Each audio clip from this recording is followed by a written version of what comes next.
Transportation engineering आपको पढ़ना है 4th सेमेस्टर में झारखंड बोर्ड के सिलेबस के हिसाब से पॉलिटेक्निक में।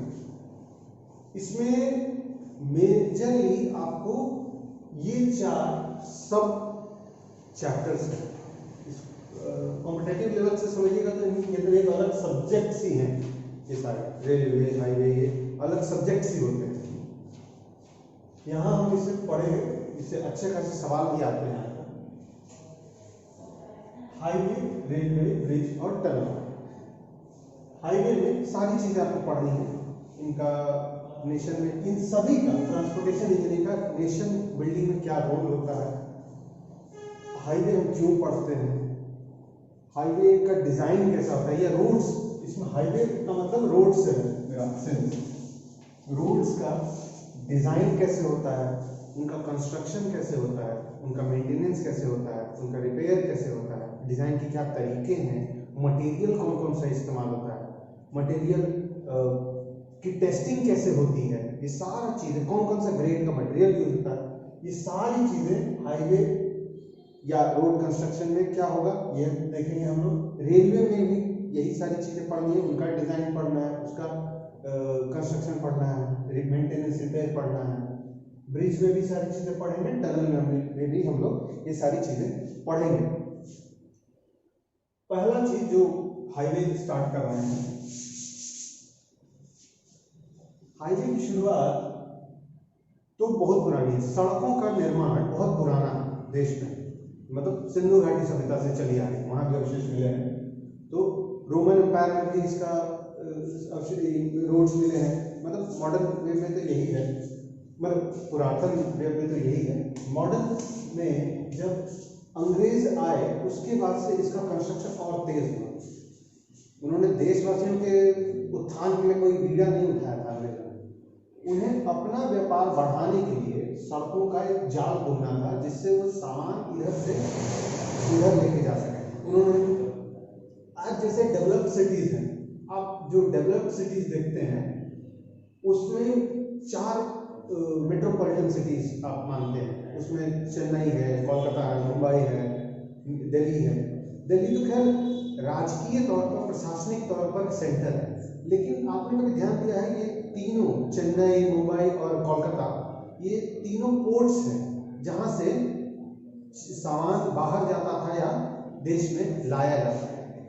ये पोर्ट्स के आसपास वही शहर आपका डेवलप हुआ। क्यों हुआ? ट्रांसपोर्टेशन के ही कारण कोई चीज का डेवलपमेंट होता है। ट्रांसपोर्टेशन का नेशन बिल्डिंग में बहुत बड़ा रोल होता है। अभी लॉकडाउन में भी आप देख रहे हैं कि क्या आपने गवा दिया है, सिर्फ ट्रांसपोर्टेशन बंद कर दिया, एक जगह से दूसरी जगह बंद कर दिया, जिसके कारण से इतनी तकलीफ हो रही है लोगों को। सामान, दवाइयाँ, खाने पीने का सामान हो, कपड़े लत्ते, बिजनेस सारा ठप हो गया। इसी चीज को देखते हुए ट्रांसपोर्टेशन को हम समझ सकते हैं कि ये नेशन बिल्डिंग में कितना बड़ा योगदान होता है।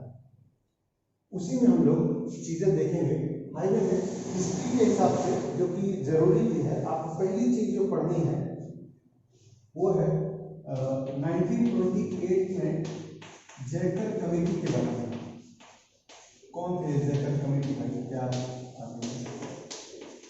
एक मराठी इंजीनियर थे जयकर बाबू। अंग्रेजों ने इनकी अध्यक्षता में, इनको अध्यक्ष रख के एक टीम गठित की। अंदर में अंग्रेज भी थे उस टीम में, लेकिन उसके अध्यक्ष थे हमारे जयकर बाबू, बहुत अच्छे इंजीनियर थे।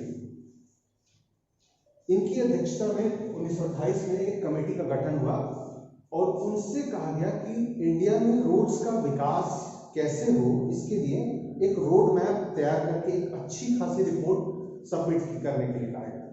इन्होंने रिपोर्ट सबमिट भी की। उस रिपोर्ट में कुछ मेन पॉइंट्स थे जिनके बारे में जानना बहुत जरूरी है। बहुत सारी चीजें किताब में मिल जाएंगी, लेकिन आपको जो समझने की चीज है, जो आज के इंटरेस्ट में बहुत जरूरी है, वो 3-4 पॉइंट्स थे मेनली। पहला पॉइंट था roads should be of national interest। एक एक करके इंपॉर्टेंट समझेंगे सारे पॉइंट्स को। दूसरा,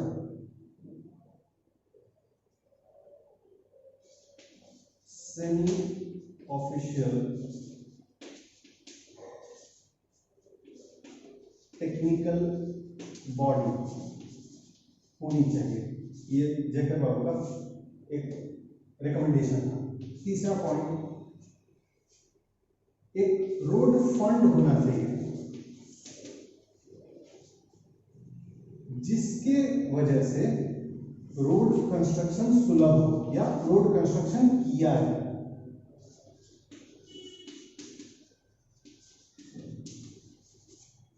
तीसरा पॉइंट, चौथा पॉइंट, एक रिसर्च ऑर्गेनाइजेशन को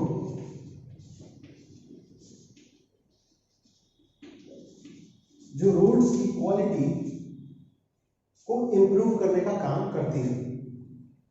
एक एक करके हम समझते हैं। पहली चीज, road should be of national interest. इसका इस पॉइंट का कहने का मतलब ये था कि जो सड़क जो भी बनेगी या जो है बनी हुई है, वो उसको प्राथमिकता दी जाएगी केंद्र सरकार के लेवल से ही।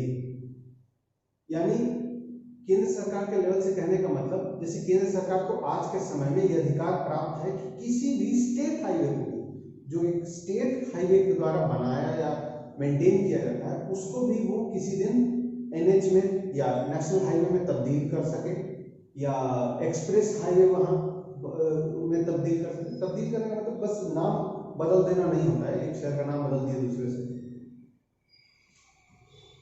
ये नाम सिर्फ बदलने से नहीं है, मतलब उसकी क्वालिटी भी इंप्रूव की जाए, उसकी लेनिंग भी बढ़ाया जा सके। लेनिंग का मतलब हम आगे देखेंगे क्या लेन हम जब कहते हैं तो क्या होता है। बस ऐसी अभी फिलहाल के लिए समझिए कि कोई पतली रोड होती है, कोई चौड़ी होती है, कोई 6-6, 5-5, 7-7 लेन की रोड भी होती है, चौड़ी सड़कें होती हैं, गाड़ियां रफ्तार से निकलती रहती हैं, उन पर ट्रक्स माल ढोल के निकलते जा रहे हैं। तो इन हर सड़क को एक नेशनल दर्जा दिया जाए, उसको नेशनल इंटरेस्ट के साथ जोड़ा जाए कि पूरे देश का संपत्ति इस निगाह से देखा जाए, रोड्स को ये दर्जा हासिल हो। ये उनका पहला रिकमेंडेशन था। दूसरा, एक सेमी ऑफिशियल टेक्निकल बॉडी हो जो ट्रैफिक के लॉ, रूल्स, गाड़ियों के मापदंड वगैरह, इस पर जो रूल्स हैं, लॉज हैं, वो बना सके। सड़क पर चलने के भी कुछ नियम कानून होने चाहिए। ऐसा नहीं कि कोई आदमी चला जा रहा है और उसके बगल से आप तेजी में निकल जाएंगे अपनी गाड़ी को उड़ाते हुए। उसका एक नियम कानून होना चाहिए, भाई इतना स्पीड हो, इस गति से आप चलें, इन नियमों का पालन करें, लाल बत्ती पर रुकें, हरी बत्ती पर ही चलें, अनदेखी न हो, एक्सीडेंट्स कम किए जा सकें। इसकी वजह से एक टेक्निकल बॉडीज होगी जो ये रूल रेगुलेशन तैयार करेंगे। तीसरा पॉइंट उनका था, एक रोड फंड का निर्माण हो, एक कोष हो, पैसा रुपयों का एक कोष हो जिससे रोड कंस्ट्रक्शन किया जाए। ये ध्यान रखिए कि 1928 की बात है, अंग्रेजों के समय की बात हो रही है। इसका मतलब जब सरकार, उस समय अंग्रेजों की सरकार थी, तो जो रोड बनाएगी वो सरकार ही बना रही है। तो ऐसा तो है नहीं कि अंग्रेज सड़क बनाएंगे तो लंदन से पैसा लेके आएंगे और यहाँ सड़क बनाएंगे, ऐसा तो है नहीं। सड़क जो बनेगी वो यहीं पर बनेगी, यहीं के पैसों से बनेगी। तो और अब सड़क बनाने के लिए अलग से पैसा कहाँ से आए, इसके लिए उन्होंने एक प्रस्ताव रखा, एक अलग से टैक्स लगाया जाए जिससे कुछ पैसा आए और उससे रोड का कंस्ट्रक्शन करें। इसके आगे में भी इसका असर क्या हुआ इन चीजों का, ये हम आगे जानेंगे। अभी फिलहाल के लिए आप उनकी पॉइंट समझिए ध्यान से। अगला है रिसर्च ऑर्गेनाइजेशन होना चाहिए। एक रिसर्च ऑर्गेनाइजेशन होता है, वो बनाया जाए जिससे कि क्वालिटी इंप्रूव की जा सके साल दर साल। एक रिसर्च बोर्ड बने जिसमें कि कम लागत में, कम कॉस्ट को हम कैसे घटा सकें और क्वालिटी कितनी इंप्रूव की जा सके, क्योंकि हर साल सड़क पर गाड़ियां बढ़ती ही जाएंगी, कम नहीं होगी।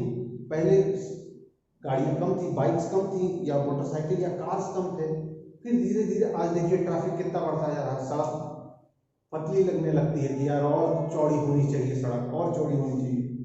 तो वो क्वालिटी, वो लोड सह सके, इसलिए रिसर्च ऑर्गेनाइजेशन इस पर भी काम करते रहते हैं। ये सारे ऑफशूट्स मतलब नतीजे क्या हुए इनके रिपोर्ट से वो हम जानेंगे जैकब कमेटी के।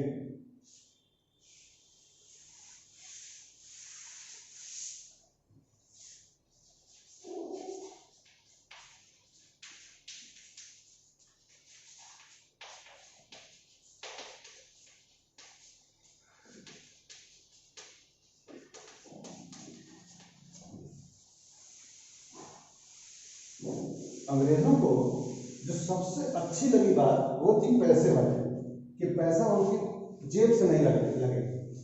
तो उन्होंने सबसे पहला 1929 में सबसे पहले गठन किया CRF का, यानी कि सेंट्रल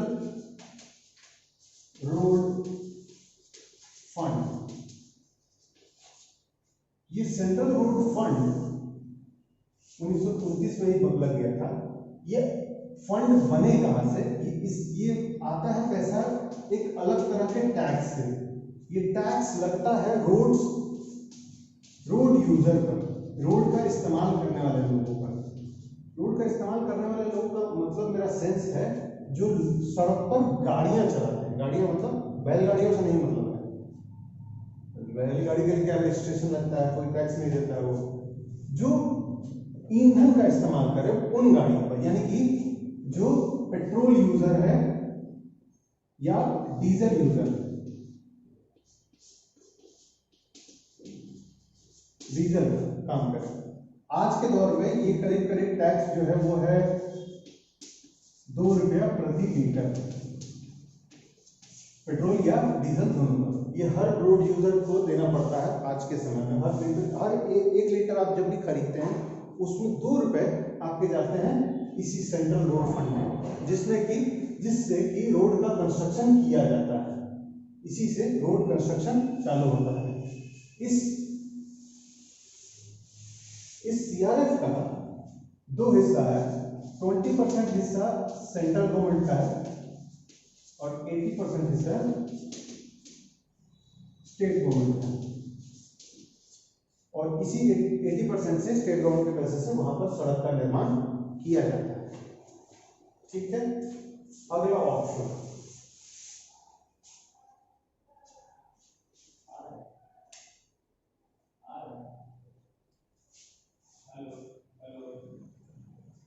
उन्नीस सौ 1934 में IRC का गठन हुआ, सेमी ऑफिशियल टेक्निकल बॉडी। ये करती क्या है? IRC मतलब इंडियन रोड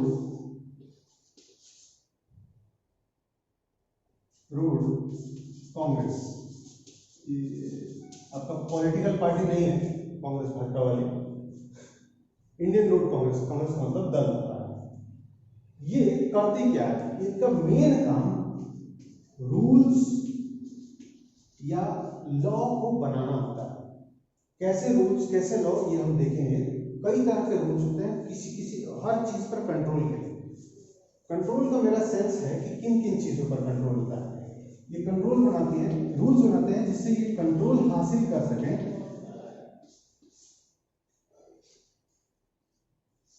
पहला ड्राइवर जो वाहन चालक है, दूसरा व्हीकल के ओनर पर, तीसरा व्हीकल पर, चौथा रोड यूजर पर।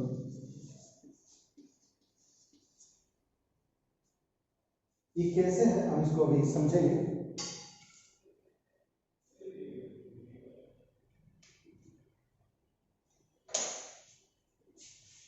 पहला ड्राइवर पर कंट्रोल ओवर ड्राइवर। ये कैसे करते हैं? ये इसके लिए कुछ लॉज या नियम बनाए जाते हैं क्या, जैसे कि लाइसेंस इशू करते हैं। लाइसेंस इशू करते समय बहुत सारी चीजों का ध्यान दिया जाता है, जैसे कि उसके मेडिकल सर्टिफिकेट चेक किए जाते हैं, आंखों का, कान का सुनने की क्षमता, ये वगैरह मेडिकल सर्टिफिकेट्स लगते हैं लाइसेंस जब बनवाने आप जाएंगे तब। उस समय ड्राइवर्स के ऊपर कंट्रोल कर सके कि ये इसकी मानसिक स्थिति ठीक है, ये काम गाड़ी चलाने के लिए सक्षम है कि नहीं, उसके लिए लाइसेंस इशू किया जाता है कुछ नियम कानून का। इसको चलाना आता भी है कि नहीं, इसका टेस्ट होता है, इसको सारी नियमों की जानकारी है कि नहीं, रिटन टेस्ट होता है। उसको पास करने के बाद किसी ड्राइवर को हम एक लाइसेंस इशू करते हैं जिससे वो गाड़ी चला सके। ये नियम कानून किसने बना है? IRC ने। यही इसका मेन काम भी है। आगे आपका है भी एक topic, functions of Indian road Congress, उसको आप यही समझ लीजिए कि ये कैसे करती है। पहला काम, मतलब इसका मेन काम है लॉज या रूल्स बनाना to have control over various things like driver, vehicle owner, vehicle या रोड यूजर। अब गाड़ी का कैसे चीजें देखेंगे। पहला व्हीकल ओनर का, व्हीकल ओनर के लिए भी दुनिया जहां की बंदिशें हैं, जैसे पेपर्स लगते हैं, बहुत सारे रजिस्ट्रेशन पेपर्स हैं, इंश्योरेंस है कि नहीं, अगर ये गाड़ी किसी को ठोक दे तो उस थर्ड पार्टी के लिए भी आपका इंश्योरेंस है कि नहीं, उसका इलाज हो सके कि नहीं, उसके लिए भी दुनिया जहां के पेपर्स आपके लगते हैं व्हीकल ओनर्स को। इसलिए इन पर भी कुछ लॉज रूल्स हैं बनाए गए किसके द्वारा? रोड कांग्रेस को, इंडियन रोड कांग्रेस के द्वारा। तीसरा कंट्रोल व्हीकल्स पर। व्हीकल्स में कहने का मतलब कि किसी एक गाड़ी में कुछ स्पेसिफिकेशंस होते हैं, जैसे कि स्पेसिफिकेशन मतलब डायमेंशंस पर, इंजन पर, बहुत सारी चीजों पर, ETC। डायमेंशन का मतलब कि एक लेंथ, स्पेसिफिक लेंथ होता है, विड्थ होता है, इसी के हिसाब से कोई गाड़ी होनी चाहिए, या उसका इंजन कैपेसिटी कितनी होनी चाहिए। मतलब एक आप गाड़ियों में भी जब आप देखेंगे तो हैचबैक हो, सेडान हो, SUV हो, ट्रक हो, बस हो, सबका एक डायमेंशन है कि हाँ ये इतने साइज की होनी चाहिए। उन सबका एक इंजन कैपेसिटी होना चाहिए, सीटिंग हाइट होती है, लाइट जो आगे बल्ब लगे रहते हैं गाड़ी में आगे, उनका भी एक स्पेसिफिक हाइट होता है कि इस हाइट पर होने चाहिए ताकि ये आगे सड़क पर इतनी दूरी तक रोशनी दे सके।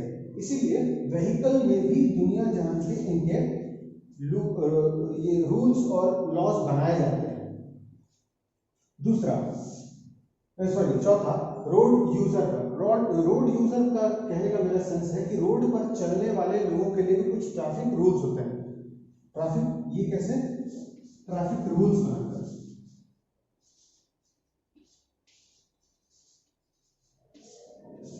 ट्रैफिक रूल्स होते हैं, इनके बारे में तो आप जानते ही हैं।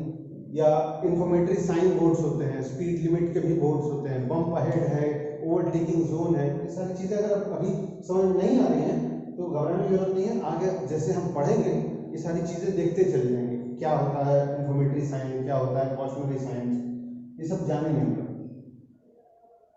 तो इसे नोट कर लीजिए।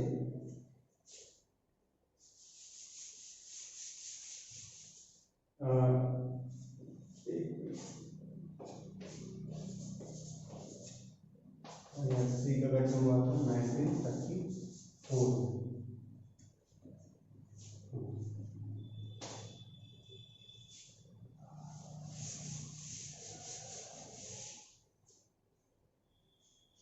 तीसरा जो ऑफशूट था वो था 1950 में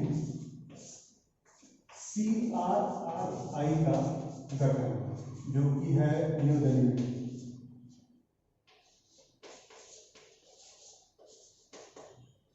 ये एक रिसर्च इंस्टीट्यूट है, सेंट्रल रोड रिसर्च इंस्टीट्यूट, जो रिसर्च ऑर्गेनाइजेशन की बात की थी जयकर बाबू ने, उसी के लिए बनाया गया था रिसर्च इंस्टीट्यूट, जो दिल्ली में है। बहुत अच्छा रिसर्च होता है यहाँ पर रोड्स की क्वालिटी पर, उनका क्वालिटी को इम्प्रूव करने के लिए।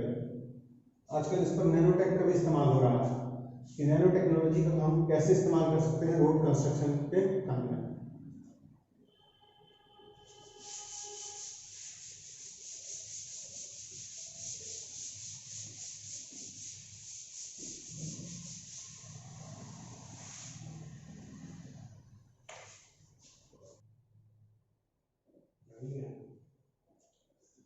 IRC के द्वारा 1939 में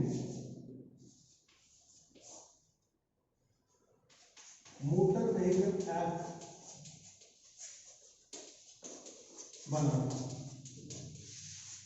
जो फिर पास होता है, मतलब एक्ट बनता है, उसको बिल होता है, बिल को हम पास करते हैं संसद से, तो ये एक्ट हो जाता है राष्ट्रपति की सिग्नेचर लगने के बाद।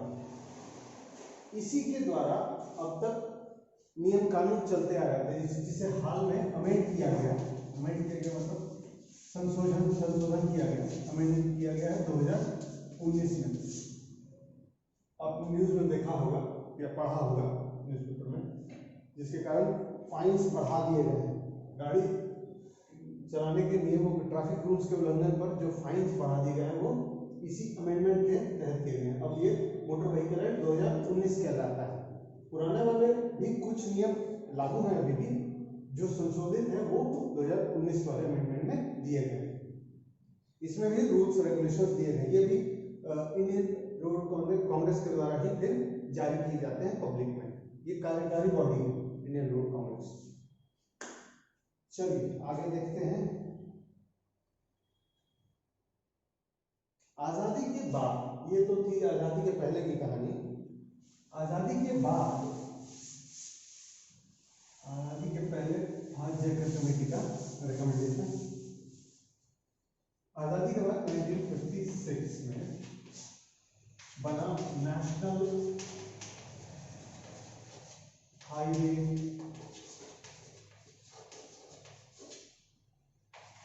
एक्ट। इसमें क्या होता है? इसमें मेनली 2 पॉइंट थे। Some roads are given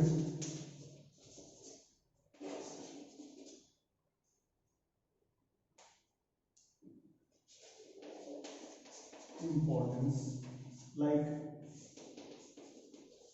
national highway या स्टेट हाईवे को हम प्रेफरेंस देते हैं विलेज रोड से, या प्रधानमंत्री ग्राम सड़क योजना के तहत बनने वाली सड़कों से, या MDR, ODR। ये अभी हम जानेंगे क्या है ODR, MDR, NH। अभी जानिए, NH मतलब नेशनल हाईवे, SS मतलब स्टेट हाईवे। इसे हम जनरली किसी नंबर से जानते हैं, जैसे NH1 होता है, NH2 है। को NH1 हुआ आपका दिल्ली से अमृतसर को बोलते हैं, इस सड़क को बोला जाता है NH1। NH2 है दिल्ली से कोलकाता,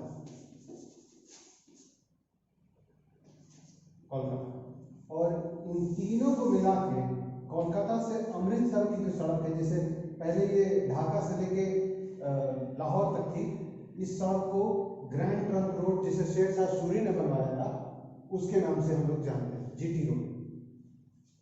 आपके हजारीबाग से गुजरती है, हजारीबाग के पास से, धनबाद से गुजरती है। ये कोलकाता से दिल्ली होते हुए अमृतसर की ओर। भारत में जनरली जो नंबरिंग सिस्टम दिया गया है वो ऐसे दिया गया है कि जो खड़ी ऐसे रोड्स हैं, यानी कि दिल्ली इस जगह है, कोलकाता इस जगह है, ये करीब करीब हॉरिजॉन्टल लाइन है। तो हॉरिजॉन्टल लाइन को हम इवन नंबर से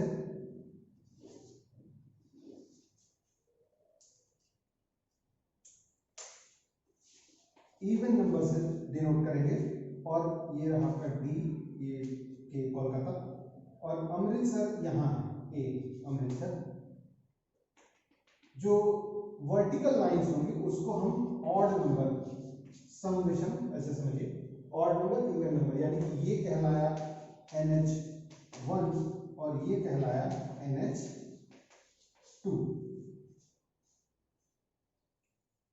इस तरह से नंबरिंग सिस्टम किया गया। ये अगर ये हमारा देश है तो इसमें जो ये वर्टिकल लाइंस होंगी ये होंगी ऑड नंबर से रिप्रेजेंटेटिव लाइंस का मतलब मेरा सेंस रोड्स है, और जो हॉरिजॉन्टल होंगी उसको हम लोग इवन नंबर से डिनोट करते हैं। नंबरिंग सिस्टम ऐसे ही किया जाता है। इंपॉर्टेंस के आधार पर भी नंबरिंग किए गए हैं। अभी तो रोड का क्लासिफिकेशन जब देखेंगे तब हम जानेंगे, थोड़ा सा जनरल नॉलेज बढ़ा लीजिए अपना।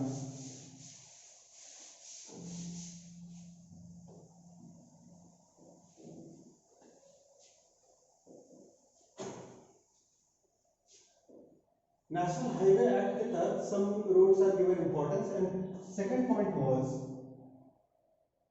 इसी के अंडर कुछ रूल्स आते हैं। इस नेशनल हाईवे एक्ट के तहत ही कुछ रूल्स हैं। रूल्स कैसे हैं? वो रूल्स होंगे to acquire land for road construction। Road construction का कहने का मतलब अगर किसी कोई नेशनल हाईवे बनाना है तो या उसका चौड़ीकरण करना है तो उसके साइड की जमीन को कैसे अधिग्रहित किया जाता है, इसमें कुछ नियम कानून यूज होते हैं। ये आपके नेशनल हाईवे एक्ट में ही दिए गए हैं। फिर रोड अक्वायर लैंड के लिए जो रूल्स है या एंड नहीं कहना चाहिए, और सर्वे करने के लिए उसके सर्वे के जो नियम कानून है उसकी सारी जानकारी इसी एक्ट में दी गई है। मेरे ख्याल से हिस्ट्री काफी हो गई। 2-3 पॉइंट्स और है, जैसे कि अधिवेशन जो हुआ है आपका आगे बचता है। अधिवेशन जो हुआ है जैसे कि लखनऊ में हुआ है, बॉम्बे में हुआ है, नागपुर रोड प्लान हुआ है। ये 20-20 साल के 20 ईयर प्लान आगे बने थे। आगे देखेंगे हम लोग कि 20 ईयर प्लान का मतलब होता है कि एक आगे आने वाले 20 सालों में हमारे देश में क्या होगा, क्या हम अपने देश में सड़कों का निर्माण कैसे करेंगे, उसका एक रोड मैप, क्या क्या करना है हमको काम, वो हम उसमें नोट करते हैं। अधिवेशन में ही ये चीजें डिसाइड की जाती है। पहला अधिवेशन हुआ था नागपुर में, नागपुर रोड प्लान के नाम से उसको कहा जाता है। उसके बाद हुआ था बॉम्बे में, और तीसरा हुआ था लखनऊ में। लखनऊ के बाद जरूरत पे पड़ी नहीं। आइए देखते हैं उनको भी धीरे धीरे एक एक करके।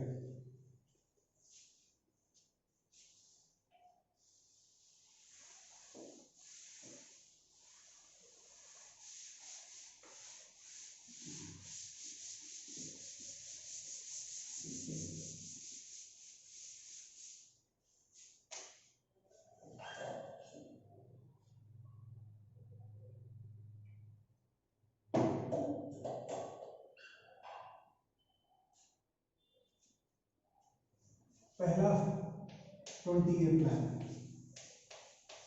नागपुर प्लान। नागपुर जगह है महाराष्ट्र में, मध्य प्रदेश के पास पड़ता है। मध्य प्रदेश से सटा हुआ जो एरिया हमारा वहाँ पड़ता है नागपुर, काफी गर्मी पड़ती है। हाँ, पहला नागपुर रोड प्लान बना था 1943 में। ये साल तय हुआ था, 20 साल के लिए हम बनाएंगे इसे। एक पहला 20 year plan, first 20 year plan. समस्या ये हुई, समस्या नहीं, एक अच्छी बात इसमें क्या हुई, 1943 से अगले 20 साल के लिए बनाने के लिए हमने किया था, लेकिन 1947 में आते आते हम आजाद हो गए। लोग इतने ज्यादा खुश हो गए कि इन्होंने काम करना शुरू कर दिया बहुत तेजी में, और इन्होंने जो इनको पूरा करना था 1963 में, इसको उन्होंने 2 साल पहले ही पूरा कर दिया टारगेट को, और सारे अचीव कर लिए 1961 में। यानी कि 20 साल तक का जो प्लान था उसको हमने 18 साल में अचीव कर लिया था। आज़ादी से लोग थोड़ा ज़्यादा ही उत्साहित हो गए थे। ये हमने 1961 में पूरा कर लिया था। तो पहला नागपुर रोड प्लान, इसे 20 ईयर नहीं कहना चाहिए, वैसे तो कहना चाहिए 18 ईयर, लेकिन 20-20 साल के ही प्लान बनते थे, पंचवर्षीय योजना नहीं थी।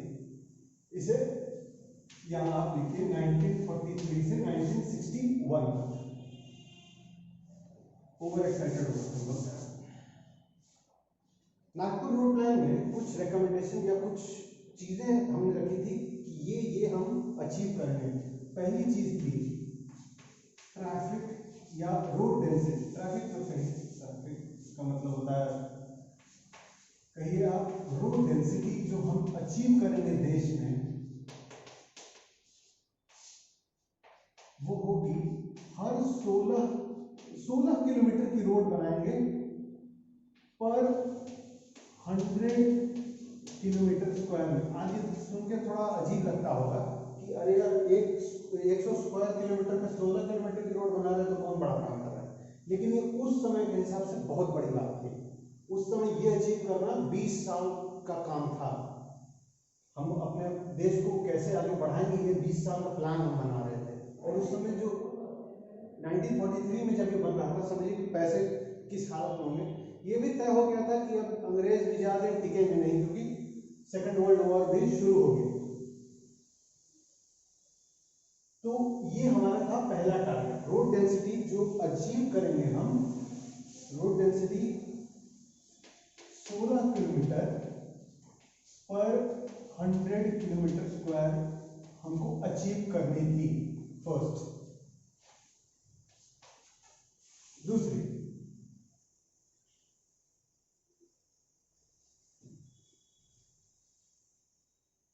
इसमें कुछ फॉर्मूलेज वगैरह भी आपकी किताब में दिए गए होंगे, उन फॉर्मूलों पर ज़्यादा ध्यान नहीं देना है, क्योंकि इससे न्यूमेरिकल भी ज़्यादा आता नहीं है। इस पर आपको भी पैराग्राफ भले लिखने के लिए आएगा। एक कुछ खास चीज़ें थी कि इसमें क्योंकि पैसे वगैरह थे नहीं और उसमें क्लासिफिकेशन हुआ नहीं था। क्लासिफिकेशन का मतलब रोड का क्लासिफिकेशन नहीं हुआ था, तो जाहिर सी बात है कि एक्सप्रेस वे का नाम तो किसी ने सुना ही नहीं था। एक्सप्रेस वे, तो इसमें कोई एक्सप्रेस वे नहीं था, नो एक्सप्रेस वे, बस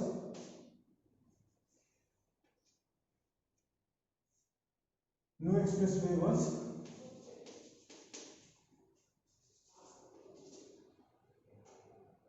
decided। एक्सप्रेसवे उस सड़क को जनरली कहा जाता है या बनाया जाता है जिसका बहुत ज्यादा इस्तेमाल होता हो, जिसका इंपॉर्टेंस नेशनल प्रोस्पेक्ट में बहुत ही ज्यादा, उसको ही हम लोग ये कहते हैं। एक और चीज इसमें डिजाइन की गई थी कि रोड का पैटर्न कैसा होगा। इसमें हमने स्टार एंड ग्रिड पैटर्न को चुना था। अभी क्या होता है ये हम आगे जानेंगे। Star and grid pattern was selected,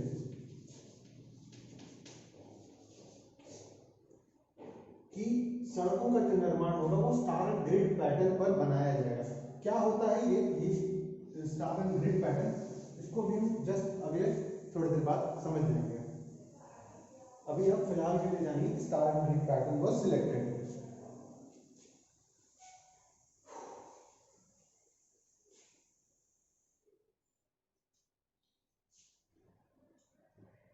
next, मेरे ख्याल से इतना काफी है इसमें। Nagpur road plan, second 20-year plan was,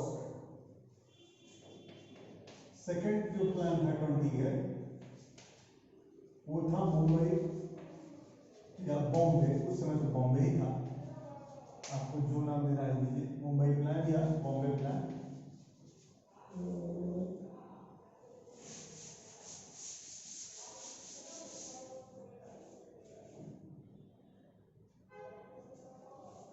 Mumbai plan, इसके कुछ रिकमेंडेशन के इस अधिवेशन में भी कुछ चीजें तय की गई। पहली चीज क्या थी, ट्रैफिक डेंसिटी, फिर से traffic density, road density, road density हमें करनी थी 32 किलोमीटर प्रति 100 किलोमीटर स्क्वायर।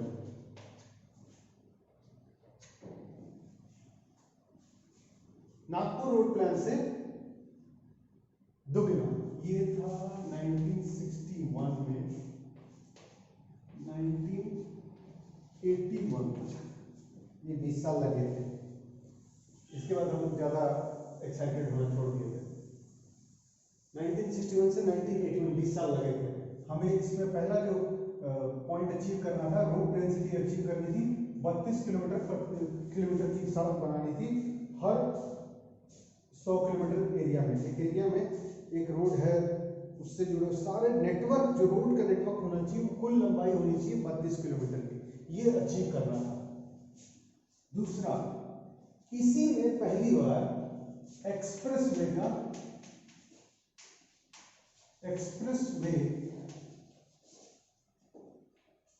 का जिक्र हुआ था।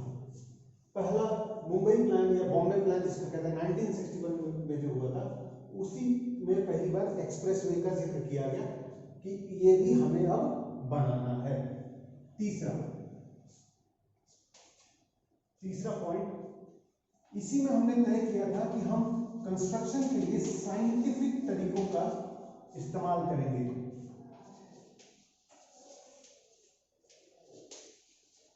Scientific ways should be adopted.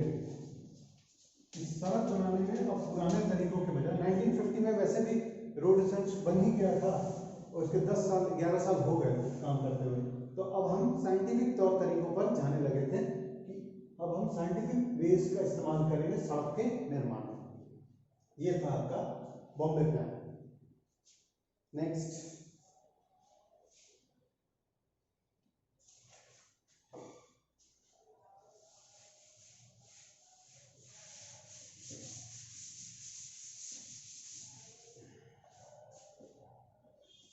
Third 20-year plan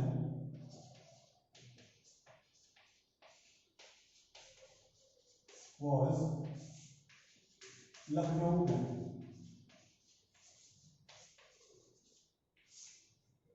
Lucknow plan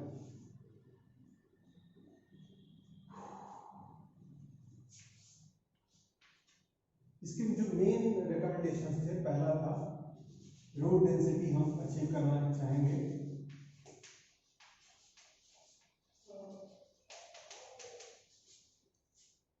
road density achieve करना चाहेंगे 82 किलोमीटर पर 100 किलोमीटर स्क्वायर। ये हमारा इसमें लक्ष्य था कि हम अगले और 20 साल में, और साल में लिखना भूल गया, ये था 1981 से 2001, वाजपेयी जी की सरकार थी उस समय। वाजपेयी जी की सरकार आ गई थी शायद, वाजपेयी सरकार बन गई थी। वाजपेयी जी की सरकार के दौरान बहुत सारा रोड पर काम हुआ भी था। गोल्डन क्वाड्रिलेटरल का आप नाम सुनते हैं, ईस्ट वेस्ट और नॉर्थ साउथ कॉरिडोर का आप नाम सुनते हैं। ये उनके समय में ही प्रस्तावित हो गया था और बहुत अच्छे ढंग से काम शुरू भी हुआ था इसमें। रोड डेंसिटी हमें अचीव करनी थी 100 किलोमीटर स्क्वायर, लेकिन हाँ, सरकार में काम हुआ था नहीं, इसके पहले ही हमने ये लक्ष्य तय कर लिया था कि ये लक्ष्य हमें अचीव करना है। 82 किलोमीटर स्क्वायर 82 किलोमीटर पर 100 किलोमीटर स्क्वायर के एरिया में हम पहुंचना चाहते हैं। इतनी रोड डेंसिटी होनी चाहिए। विकास की रफ्तार को और गति देने के लिए, देश के विकास को और गति देने के लिए हम चाहते थे कि सड़कों का जाल और बेहतर ढंग से फैले, गांव-गांव तक सड़क पहुंच पाए। इसी के बाद प्रधानमंत्री ग्राम सड़क योजना का वाजपेयी जी की सरकार में योजना का लॉन्च की गई थी योजना, जिससे फिर और गांव-गांव तक सड़क पहुंची थी। इसमें हमने एक चीज और तय की थी कि 1600 किलोमीटर का हम एक्सप्रेस वे बनाएंगे।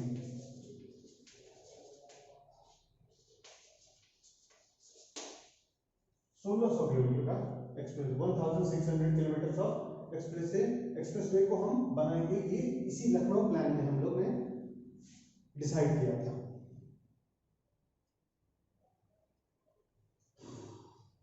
पॉज करें।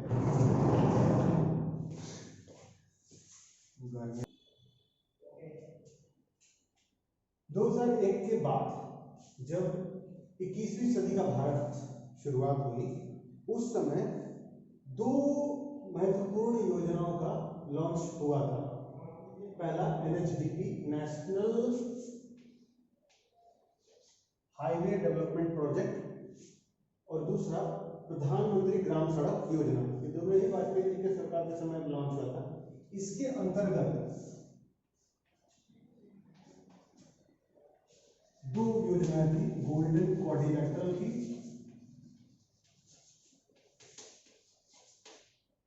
लेटरल और north south and east west north south and east west corridor. Corridor क्या है ये?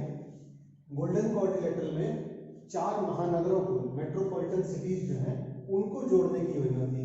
इसमें मेनली है दिल्ली डी, यहाँ मुंबई एम, कोलकाता के और ये चेन्नई सी, इनको जोड़ने की योजना थी। ये था गोल्डन क्वाड्रिलेटरल, 4 महानगरों को जोड़ा जा सके। वैसे ही ईस्ट वेस्ट और नॉर्थ साउथ में था, नीचे कन्याकुमारी से लेकर ऊपर कश्मीर तक, और ईस्ट वेस्ट में था यहाँ सिलचर, असम में पड़ता है, सिलचर से लेके पोरबंदर, गांधी जी का जन्म स्थान पोरबंदर, यहां तक। ये था ईस्ट वेस्ट और नॉर्थ साउथ कॉरिडोर, पोरबंदर से लेकर सिलचर तक ये बनाने की योजना थी। ये बाद में हुई भी पूरी। ये बहुत बड़ी योजना थी उस समय के हिसाब से, और ये था बड़े शहरों को जोड़ने के लिए। साथ ही साथ गांवों में जो विलेज रोड बन सके, ताकि विलेज रोड पर हम काम कर सकें। ये एक विलेज रोड की क्लासिफिकेशन है जो आगे आप जानेंगे। विलेज रोड पर काम कर सके, और इसके लिए इसमें भागीदारी, इन ग्रामीण सड़कों पर सीधे तौर पर भागीदारी वहां की पंचायत की होती है। पंचायत लेवल पर ही ये काम हो सके, ये भी एक लॉन्च किया गया था। इसके लिए भी फंड मुहैया कराया गया ताकि गांव तक सड़क पहुंचाई जा सके। ये काफी